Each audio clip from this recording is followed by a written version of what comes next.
शारिक भाई कैसे हैं? बढ़िया मैडम, आप कैसे हैं मैडम? बिल्कुल बढ़िया। शारिक भाई अभी तक गाड़ी नहीं बिकी है? मैडम बहुत कस्टमर्स आके देख के गए, कुछ तो कैश डाउन करने के लिए तैयार भी है। गुड, अच्छा है ना। तो प्लीज थोड़ा जल्दी बिकवा दीजिए। वो एक्चुअली क्या है कि मुझे अपनी नई गाड़ी की भी तो डाउन पेमेंट करनी है ना। नाइस ना? क्लास। तो शारिक भाई कब तक करवा देंगे? पिछले 3 दिनों में लगभग 12 कस्टमर्स आके देख के गए। 3 लाख से ऊपर कोई देने को तैयार नहीं मैडम।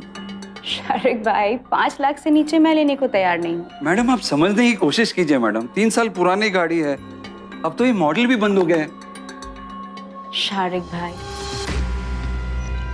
एक बात समझिए, गाड़ी की कीमत उसके साल या उसके मॉडल पे डिपेंड नहीं करती।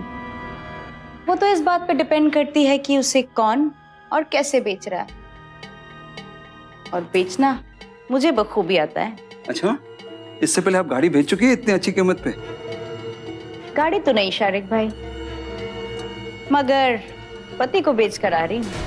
वो कैसी औरत होगी जो अपने ही पति को बेचने का दावा करे और ये कहते हुए उसके माथे पर शिकन तक ना हो। शिकन तो दूर, बल्कि इस दावे में अहंकार की झलक हो, मानो कोई बहुत बड़ी उपलब्धि हो। ऐसी क्या वजह थी कि एक औरत को अपने ही सुहाग का सौदा करना पड़ा? ऐसे क्या हालात थे कि एक पति को बाजार में खड़ा होने के लिए मजबूर होना पड़ा? नैना ने अपने पति का सौदा क्यों और कैसे किया, ये जानने के लिए आइए नैना को कुछ और करीब से जानते हैं।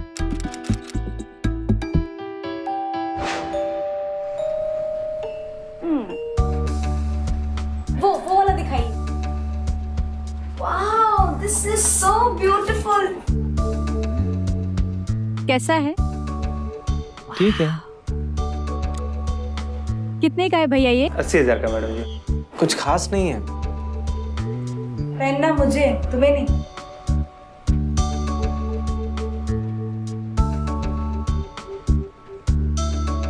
है ना, तुम पे बहुत जचने वाली है ना?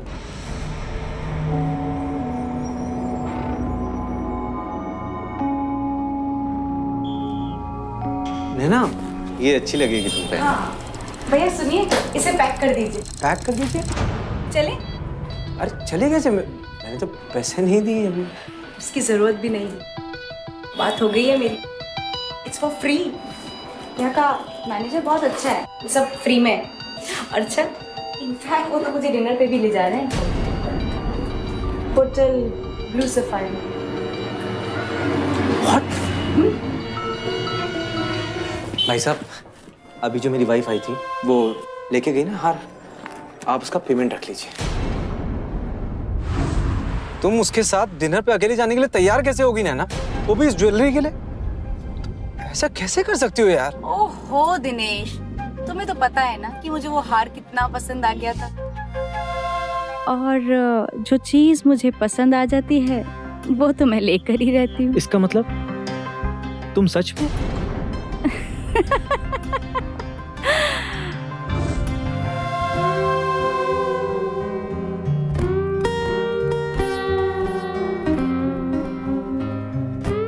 क्या हुआ?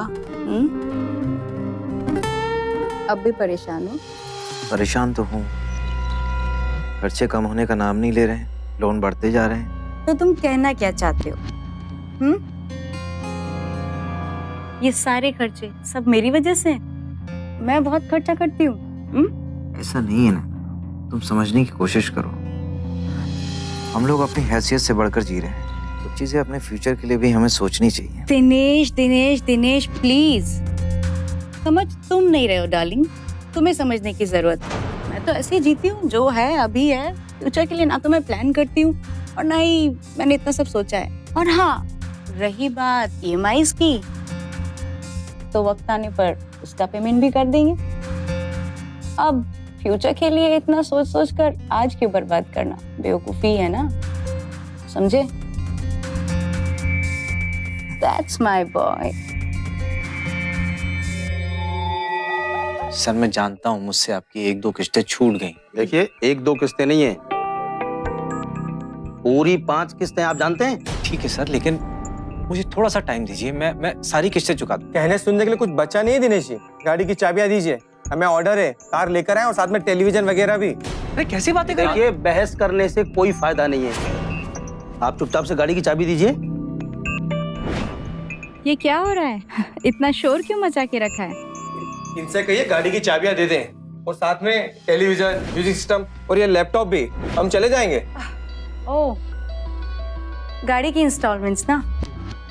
One second.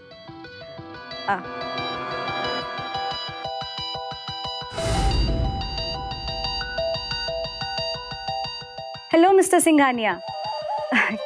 मैं बिल्कुल ठीक हूँ, आप कैसे हैं? मैं ये पूछ रही थी कि वो पेमेंट का क्या होने वाला है? नहीं, ज़्यादा कुछ खास बात नहीं है, पर अगर थोड़ा जल्दी हो जाता तो। How sweet. मेरे अकाउंट में ट्रांसफ़र करवा देंगे तो बेहतर रहेगा। Thank you so much. Thank you.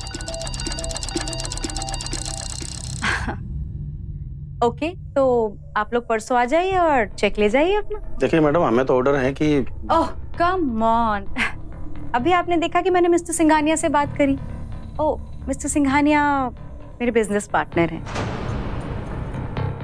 वो आज पैसा ट्रांसफर कर देंगे तो कल तक रिफ्लेक्ट हो जाएगा अकाउंट में। परसों आप चेक ले जाइए। इनफैक्ट मैं तो कहती हूँ कि हम ही आपको चेक दे जाएंगे। क्यों बेबी?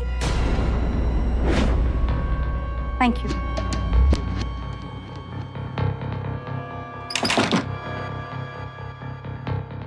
What?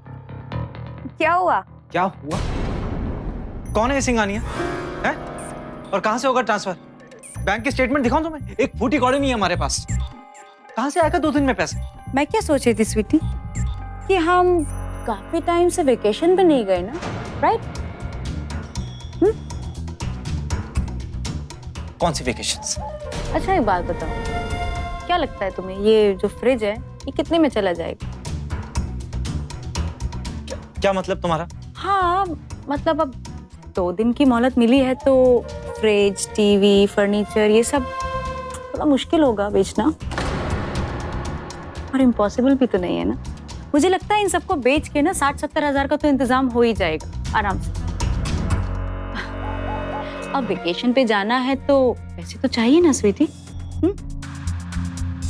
तो ठीक है, एक काम करते हैं, ये सब कुछ बेचकर हम कल के कल ही निकल लेते हैं, और जब वो कल चेक लेने आएंगे तो ताला मिलेगा दरवाजे पर। अरे मैड नैना, कहाँ जाएंगे हम? हाँ, कहाँ जाएंगे बताओ? ये सही सवाल किया तुमने। सच पूछिए तो नैना और दिनेश दोनों फरार थे। पुलिस से ना सही, लेकिन लेनदारों की फौज उनके पीछे पड़ी थी। वो दोनों आकर माथेरन के एक रिजॉर्ट में रहे, लेकिन नैना को देखकर यह कहना नामुमकिन था कि वो किसी से भाग रही थी। नैना उन लोगों में से थी जो हर परेशानी में कोई ना कोई मौका ढूंढ लेते, और इस मुसीबत में भी उसने एक मौका ढूंढ ही लिया। एक ऐसा मौका जो उसकी अब तक की सारी साजिशों से बिल्कुल अलग और हैरान कर देने वाला था। और कितने दिन है ना? हमें 3 दिन हो गए यहाँ पे। 2 दिन में 20,000 रुपए फूक डाले हमने। चल यार, कुछ ना कुछ रास्ता तो निकाल ही लेंगे। क्या चल यार, 20,000 रुपए कम होते क्या? वो भी 2 दिन में। I am not taking it. Sorry sorry. It's okay. ना क्यों, कैसी लगी? कैसी लगी? कौन? अरे वही जिसका तुम पर्स दे रहे थे, उसे तो तुम बहुत पसंद आए। अच्छा, वैसे मुझ में नापसंद करने वाली ऐसी कौन सी बात है? और तुम इतनी श्योर कैसे हो? 6th sense baby, 6th sense. कहीं तुम जेलसी फील तो नहीं कर रही है? एनीवेज, प्लान तो मुझे अब समझ में आ गया है कि क्या करना है। तुम एक काम करो, 3 कप कॉफी लेकर आओ ना। 3 cup coffee? Don't ask. 3 cups of coffee, please. Okay.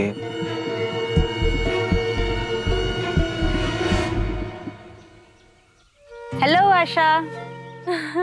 अरे नैना, कैसी हो? बैठना। Oh yes sure. मैं एकदम ठीक हूँ, तुम बताओ तुम कैसी हो? कोई खबर नहीं, कहाँ हो तुम?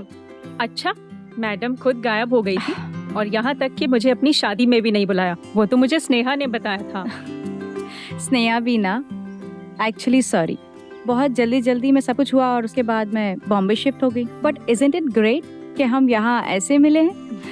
एक्चुअली अपने हस्बैंड और उनके कलीग के साथ आई थी मैं यहाँ पर घूमने। उनके पास अचानक से कॉल आ गया कुछ ऑफिस का, so he has to go to Bombay. Oh, that's so sad. Yeah thank you. Oh Asha, ये विवेक हैं। मैंने बताया था ना मेरे हस्बैंड की कलीग। विवेक, ये मेरी फ्रेंड आशा है, बहुत क्लोज फ्रेंड है मेरी। हाय। हाय, आई एम रियली सॉरी। आशा, मुझे पता चला जय के बारे में। जय आशा के हस्बैंड थे। He met with an accident and really sorry to hear that. No, it's okay. Actually पहले पहले काफ़ी मुश्किल होता था, लेकिन अब संभाल लिया है मैंने खुद को। यू नो, मुझे क्या लगता है, तुम्हें दूसरी शादी कर लेनी चाहिए। पता है, मामा जी भी यही कहते हैं। इनफैक्ट उन्होंने तो एक मैट्रिमोनियल साइट पे मेरा प्रोफाइल भी डाल दिया है। रियली? तो कोई मिला? नहीं यार, अब पता है ना, वो लोग साइट पर कुछ और होते हैं और सामने कुछ और वैसे भी साइट से किसी की नेचर का पता नहीं चलता। एक्चुअली ना, आजकल सबकी यही शिकायत है। अब विवेक को ही देख लो, इसका डिवोर्स हो गया है।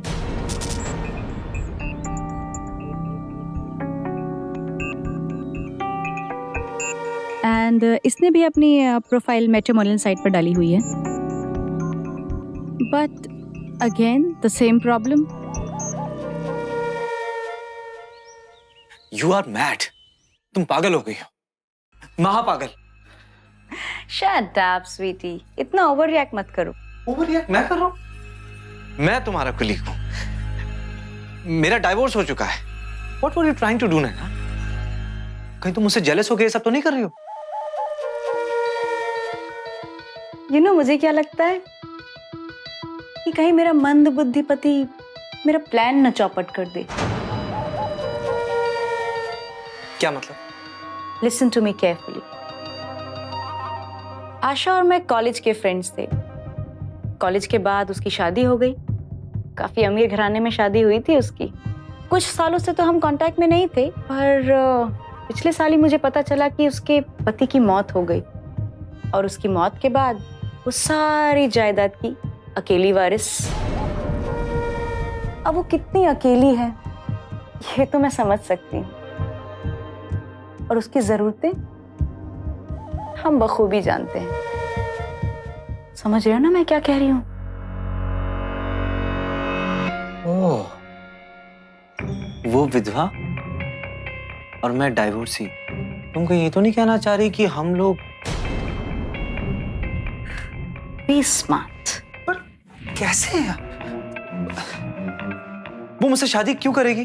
तुम भूल गए कि मैंने उसे देखते से ही क्या कहा था? पसंद करती है वो तुम्हें। पसंद करती है? तुम्हें कैसे पता? दिखता है उसकी आंखों में कि वो तुम में इंटरेस्टेड है, कि उसे तुम जैसे ही किसी आदमी की जरूरत है। पत्नी हूं तुम्हारी, तुम्हारी खूबियां और कीमत दोनों ही बहुत अच्छे से समझती हूँ। कीमत? ज्यादा सोचो मत, सिर्फ वैसा ही करो जैसा मैं कहती हूँ।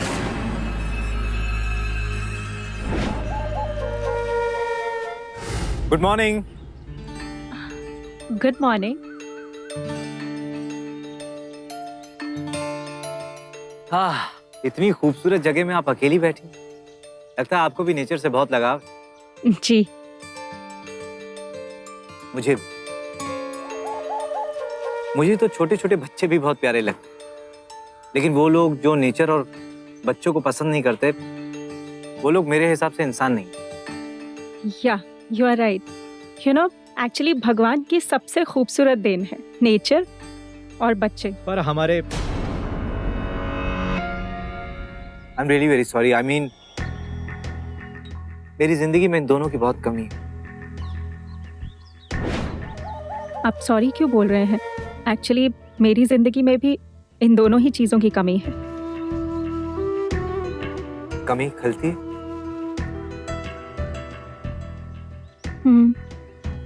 कभी कभी। कभी कभी? आई एम सॉरी, मैंने आपसे झूठ बोला। एक्चुअली हमेशा। ओह गॉड, तुम यहाँ बैठी हो और मैं तुम्हें कहाँ कहाँ ढूंढ रही हूँ। ओह, विवेक भी आए। Nice, good to see you guys together. Better है ना? yeah. Hey, but I'm amazed यार. तू यहाँ पूल के पास क्या कर रही है? तुम्हें तो पानी से डर लगता था ना? You know विवेक, कॉलेज के टाइम पर एक लड़का था जो इस पर टोटल फिदा था.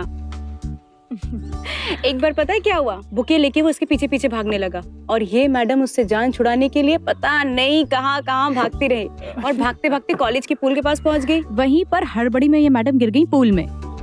15 दिनों तक ये मैडम की हालत खराब थी, छींक छींक कर.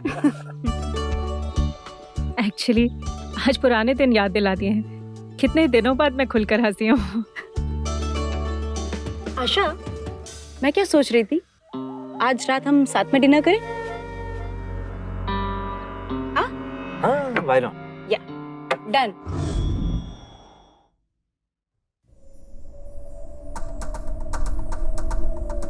हम कहाँ जा रहे हैं हम नहीं, सिर्फ मैं, वो भी 1 घंटे में. तुम कल आओगे? पर तुमने जो उससे डिनर की बात की उसका क्या? ऐसे कैसे जा सकती हो तुम? क्या करूं, मेरे पति का कॉल आया है, इमरजेंसी है तो जाना तो पड़ेगा ही ना. तुम लेके जाओ उसे डिनर पे. हाँ, पागल हो क्या? अब उसे मालूम चलेगा कि तुम जा रही हो तो मेरे साथ डिनर करने क्यों आएगी? तुम ना हमेशा ही उल्टा सोचते हो. अरे वो तो खुश हो जाएगी कि कबाब से हड्डी जो जा रही है. I'm sure वो आएगी तुम्हारे साथ डिनर पे. अरे थोड़ा टाइम अकेले में बिताओ उसके साथ, समझे? मुझे नहीं मालूम था कि खाने के मामले में भी हमारी पसंद इतनी मिलेगी. सच? मुझे तो लगा था कि आपको मेरा ऑर्डर किया हुआ खाना पसंद ही नहीं आएगा. अरे पसंद नहीं आएगा? अगर आप नहीं होती ना, मैं यहाँ अकेले बैठ के भी ऑर्डर कर रहा होता तो यही ऑर्डर करता. Oh really? एक्चुअली मुझे तो लगता था कि सिर्फ एक मैं ही हूँ जिससे चाइनीज और मुगलई का कॉम्बिनेशन पसंद है, वरना तो ये कॉम्बिनेशन किसी को पसंद ही नहीं आता. तुम्हारे हस्बैंड को भी नहीं? I am really very sorry. Actually no need to say sorry.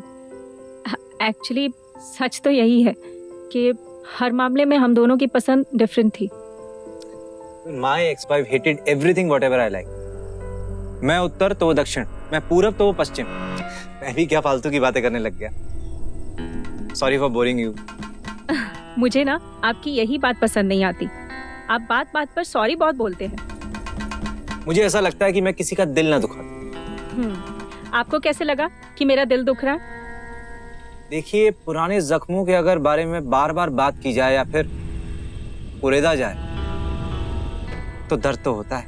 Actually इस बात पर भी डिपेंड करता है कि पूछने वाला कौन है, उसका इंटेंशन क्या है.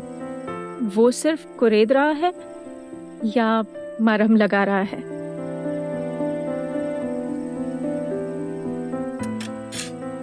या प्लीज. वाह,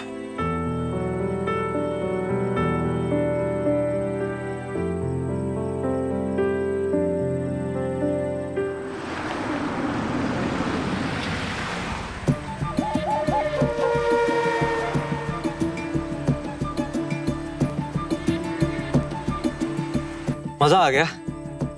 अब पता नहीं आपसे कब मुलाकात होगी. आप पुणे तो आते ही रहते होंगे. हाँ, हफ्ते में 3-4 बार तो आ ही जाता हूँ. बल्कि वहां के सारे आईटी ऑफिसर हमारे ही क्लाइंट. मुझे तो लगता है कि मुझे भी वहीं शिफ्ट हो जाना चाहिए.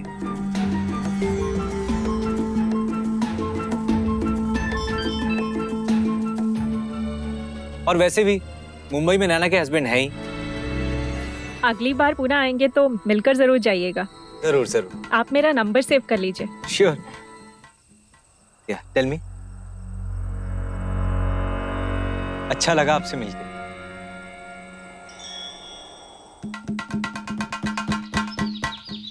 Back to Mumbai. वही ऑफिस, वही ट्रैफिक, वही सब काम फिर से. आपके लिए बैक टू मुंबई और मेरे लिए बैक टू पुणे. टच में तो रहोगी ना? Of course. अरे वाह, आपकी कार का नंबर तो बड़ा ही शानदार है. 2332. Total is 10. 10 is my lucky number. चलिए चलते हैं. अब and thank you. Thanks for what? कल रात के लिए. Good bye. Bye bye. Bye.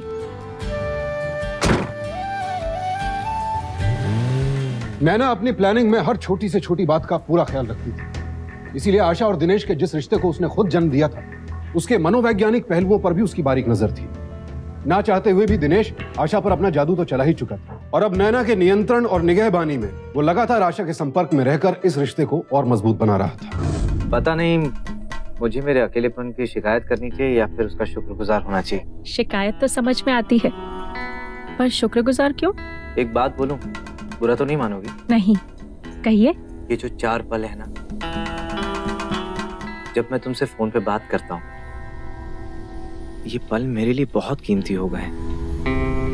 अब तो मुझे इनका इंतजार करने में भी मजा आने लगा है। साथ ही अजीब सी बेचैनी होती है, और इस बेचैनी में मुझे एक खुशी महसूस होती है। हेलो हेलो, जी कहिए, सुन रही हूँ। मैंने कहा था ना, आप नाराज हो जाएंगी, बुरा मान जाएंगी। सॉरी बोलो क्या? नहीं नहीं, मैं तो बस यही सोच रही थी कि मैं भी बिल्कुल वैसा ही महसूस कर रही हूँ। सच में? क्या बात है। चलो फिर कल शाम तक के लिए okay, bye. Bye, good bye.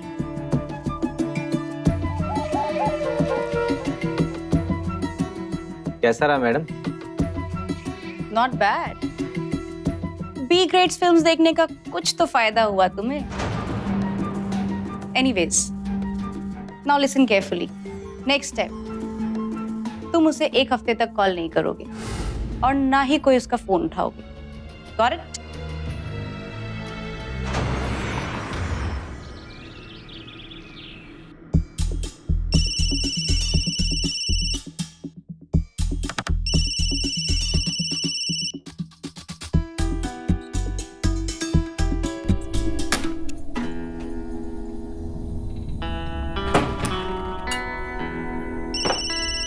बेचारी बार बार फोन कर रही है, क्या करें? बेचारी,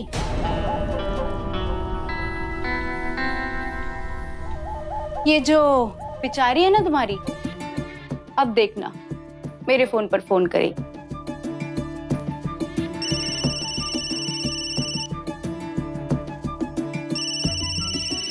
You wanna bet?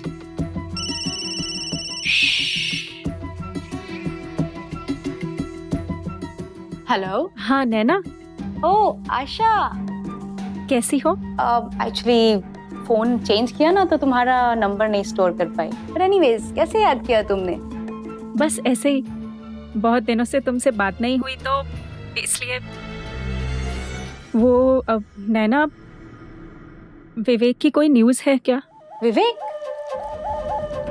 कौन विवेक? ओह या राइट, विवेक। एक्चुअली ना मेरे हस्बैंड भी 1 हफ्ते से बाहर गए हुए हैं, सो मुझे तो ऑफिस की कोई इन्फॉर्मेशन है नहीं। बट वेट अ मिनट, शायद मैं तुम्हारे लिए कुछ कर सकती हूँ। पता करके बताती हूँ तुम्हें, ठीक है? Okay, no problem. I'll give you a call. Don't worry. Bye. Bye. इस फोन कॉल से साबित हो गया कि आशा अब पूरी तरह से नैना की गिरफ्त में थी, और नैना अब उसकी भावनाओं के साथ खेल रही थी, और आशा नैना के बुने जाल में फंसती चली जा रही थी। उसे इस कदर तड़पाकर नैना ने अपनी अगली चाल की जमीन तैयार कर ली थी। अरे आप, ये क्या हुआ आपको? और इतने दिनों से आपकी कोई खबर भी नहीं थी, आप फोन भी नहीं उठा रहे थे। जानते हैं कितनी फिक्र हो गई थी मुझे आपकी। अच्छा लगा जान के कोई फिक्र तो करता है मेरी। अब क्या बताऊं आशा जी, दरअसल मैं हॉस्पिटल में एडमिट था। तंग आ गया था अपने अकेलेपन से। एक दिन बर्दाश्त नहीं हुआ तो 1-2 पैक पी लिया। अब 1-2 से 4, फिर 6। अब शराब पी के गाड़ी चलाने का खामियाजा तो मुझे ही भुगतना पड़ेगा। एक्सीडेंट हो गया था मेरा, बस ये थोड़ा सा लगा, हॉस्पिटल में एडमिट होना पड़ा। बट रियली वेरी सॉरी कि मैं आपको उस वक्त फोन नहीं कर सका। तो मुझे लगा कि मैं क्यों ना खुद जाके आपसे माफी मांग लूं। No, it's all right, I understand. Wow! I'm so thrilled, Asha. मुझे लगता है कि तुमने बहुत अच्छा फैसला किया है। Vivek is a very nice man. हाँ, वो तुम्हें बहुत खुश रखेगा। I'm sure. सच बताऊं तो मुझे भी ऐसा ही लगता है। जब मैं उससे पहली बार मिली थी, शायद मैं तब से ही उसे पसंद करने लगी थी। मुझे लगता है कि शायद विवेक भी मुझे समझ नहीं आ रहा कि बात को आगे कैसे बढ़ाऊं। लो, तो इसमें क्या बड़ी बात है, तुम उससे खुद डायरेक्ट पूछ लो।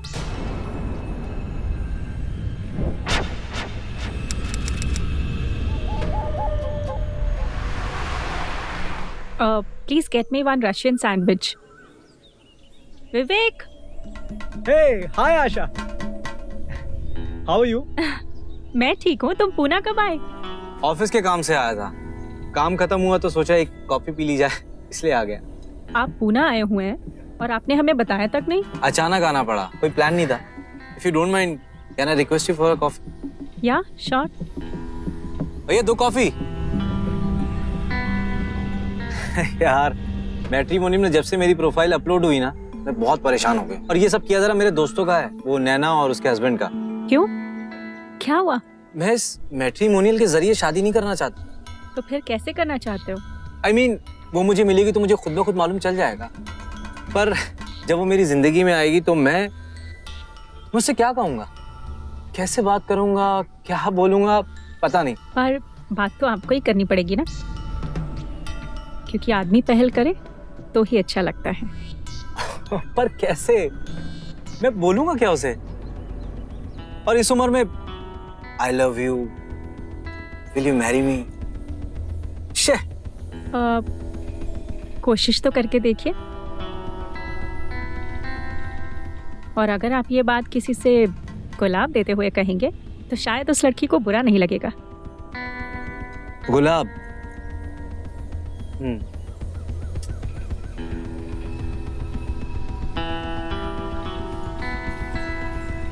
Will you marry me?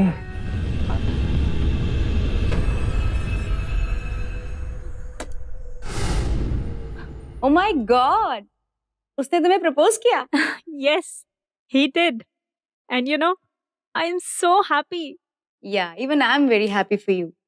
In fact तुम दोनों के लिए। अच्छा ये बताओ कि आगे क्या प्लान्स हैं? कब शादी कर रहे हो? पता नहीं, मामा जी से पूछकर डिसाइड करोगे। शायद इसी महीने। ओके। माथेरन के एक रिजॉर्ट के कैफेटेरिया में बना एक प्लान अपने अंजाम की ओर बढ़ रहा था, और इस अंजाम की जद में आ चुकी थी आशा। अपनी भौतिक कामनाओं को पूरा करने के लिए नैना ने अपने पति को ही बाजार में बिकने वाला सामान बना डाला, अपनी सहेली के जज्बात और उसकी जिंदगी को दांव पर लगा दिया। अब आप दोनों पति पत्नी हो गए। Thank you. Congrats! Thank you. Congrats! God bless you. कितना अच्छा होता कि आज दिनेश भी यहाँ होते।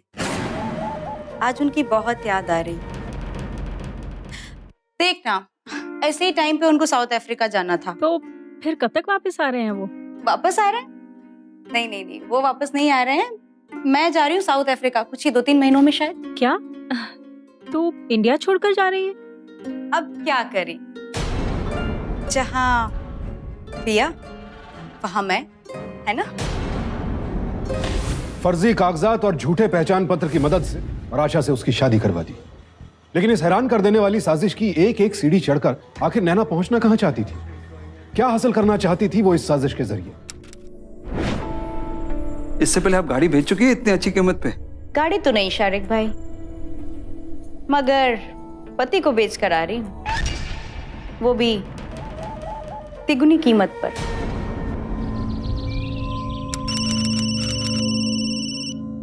हेलो। फिर से फोन? हम छुट्टी पर है ना। इंपॉर्टेंट कॉल है, प्लीज। हेलो। क्या चल रहा है? सर, सब कुछ शेड्यूल के हिसाब से चल रहा है। हाँ, मैं छुट्टी पे हूँ पर लगातार फैक्ट्री के टच में हूँ। जी सर। बस अब कुछ ही दिनों की बात है। एक काम करो, तुम आ जाओ। ओह, ओके सर, आ जाऊंगा सर। बाय। बाय। क्या हुआ? होना क्या है, हॉलीडेज ओवर, अब कल से काम पे। हर चाल नपी तुली, हर वार असरदार। जैसे ही आशा ने अपनी नई जिंदगी की शुरुआत की, नैना ने फिर से एक चाल चल दी। विवेक गायब हो गया, और आशा बेहद परेशान हो उठी कि आखिर विवेक गया तो गया कहाँ।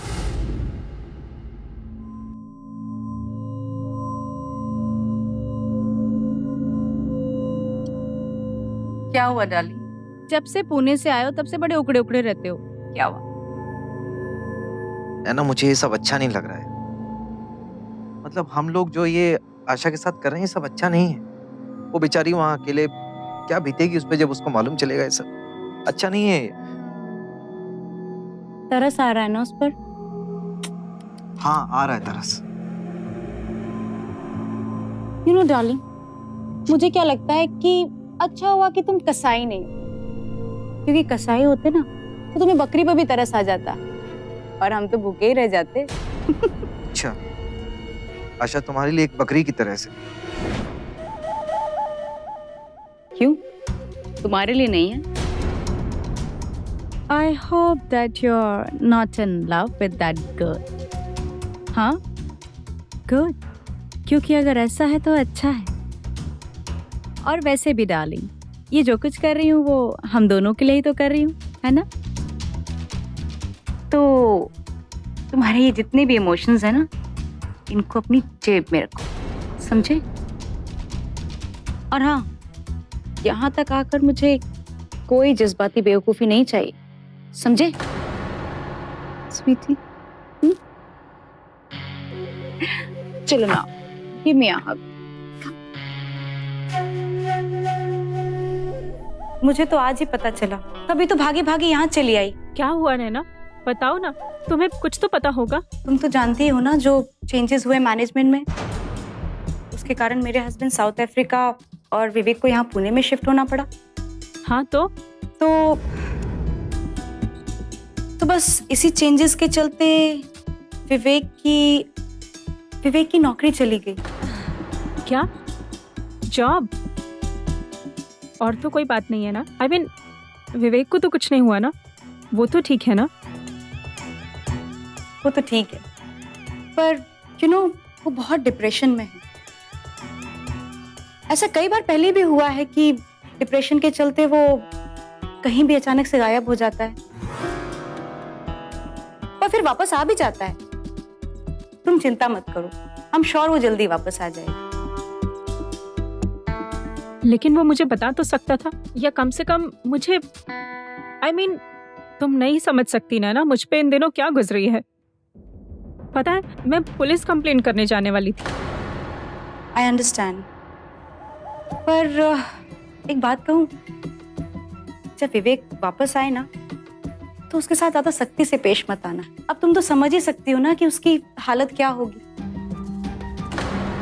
वैसे मेरे हस्बैंड ट्राई तो कर रहे हैं कि विवेक का साउथ अफ्रीकन ब्रांच में ही ट्रांसफर हो जाए, पर इसमें कुछ टाइम तो लग सकता है ना, महीना, 2 महीना, साल। पर हमें तो किसी चीज की कमी नहीं है, और विवेक को तो ये पता ही होना चाहिए था। फिर वो क्यों इस नौकरी को लेकर इतना परेशान हो रहा है? आशा, अगर तुम ऐसा समझती हो तो मैं सिर्फ यही कह सकती हूँ कि तुम विवेक को अभी तक समझ ही नहीं पाई।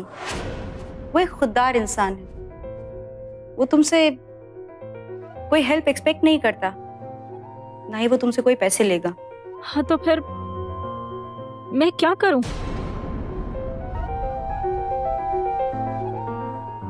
एक सजेशन दूं? विवेक, आई एम सॉरी आशा, मुझे पता है इस बीच तुम कितनी परेशान रही होगी, लेकिन सच्चाई सुनोगी तो। तुम्हें कुछ भी कहने की जरूरत नहीं है, मैं सब जानती हूँ। आओ, अंदर आओ।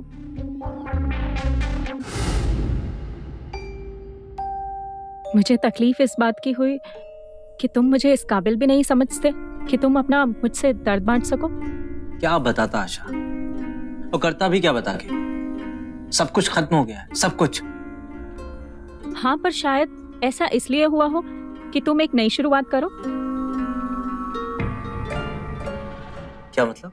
मतलब ये बताओ, अगर तुम्हें खुद का बिजनेस शुरू करना पड़े तो तुम्हें कितने पैसों की जरूरत पड़ेगी? वही बिजनेस जो तुम अभी कर रहे थे। अच्छा, तो तुम मुझे फाइनेंस करोगी? आशा, तुम जानती हो कि मैं तुम्हारे दिए हुए पैसे नहीं लूंगा। पैसे भी मैं चाहता था कि हम लोग एक नए घर में शिफ्ट हो जाए। सिर्फ तुम्हारी खुशी के लिए मैं तुम्हारे इस घर में रह रहा हूँ। ऊपर से तुम कह रही हो कि पैसे ले लो।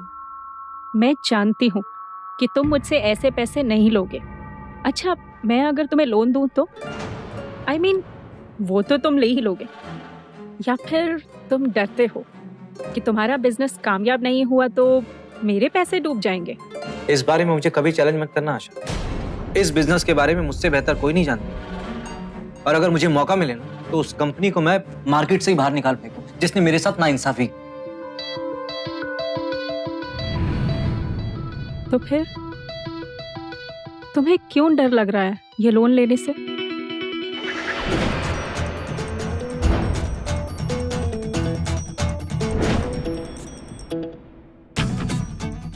Take it, my boy, and all the very best for your business. Thank you very much uncle. मैं आप दोनों को यकीन दिलाता हूँ कि आप लोगों को मायूस नहीं होने दूंगा। Thank you very much uncle. Asha से रुपए ऐंठने का जो मास्टर प्लान नैना ने बनाया था वो कामयाब हो चुका था। इधर दिनेश के हाथों में चेक आया पर वो एक बार फिर से गायब हो गया। और आशा के लिए हैरानी की बात यह थी कि इस बार झूठी तसल्ली देने के लिए नैना भी उसके पास नहीं थी। आखिर कहां गुम हो चुके थे नैना और दिनेश? कुछ तो गड़बड़ है। आई जस्ट होप कि विवेक को कुछ ना हो गया हो। उसे कुछ नहीं हुआ है, यही तो गड़बड़ है। ये कैसी बातें कर रहे हैं आप मामा जी? आज सुबह ही बैंक से कंफर्मेशन आई है कि हमारा चेक ऑनर हो चुका है, और जिस अकाउंट में वो क्रेडिट हुआ है वो अकाउंट क्लोज हो गया है। क्या? वो जाली अकाउंट था। किसे फोन कर रही है? नैना को। उसे कुछ तो पता ही होगा। नंबर डिस्कनेक्ट हो गया ना नैना का भी। मुझे लगता है तुम्हारी ये सहेली नैना, बेटा ये कुछ नहीं सब कुछ जानती है। चलो police station.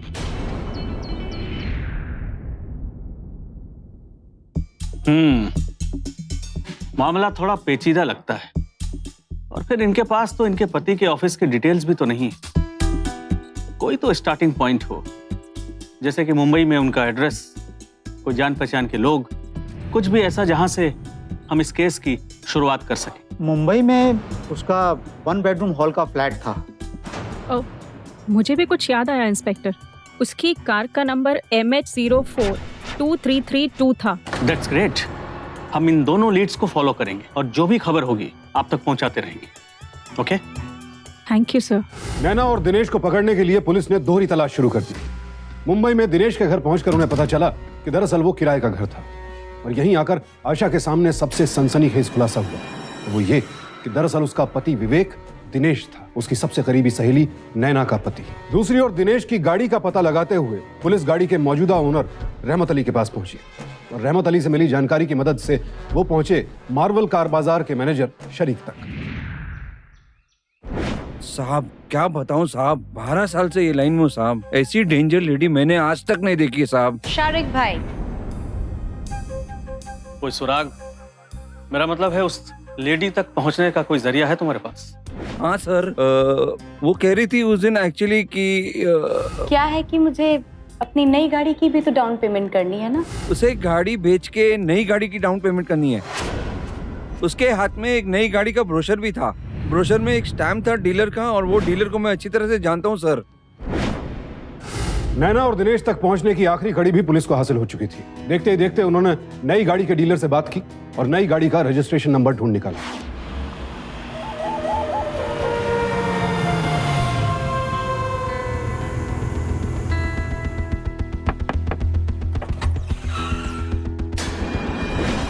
Yes inspector, what's the matter? हमने तो कोई सिग्नल भी जंप नहीं किया।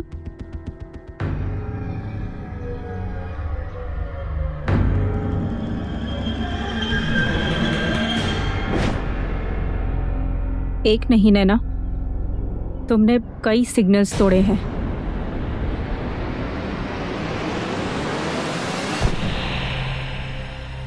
मैंने तुमसे बोला था ना इतना लालच अच्छा नहीं है नैना। तुम्हारी ये लाइफस्टाइल और ज्यादा बड़ा बनने की ख्वाहिश ने हमें ले डूबा। इंस्पेक्टर साहब, ये सब इस औरत का किया धरा है।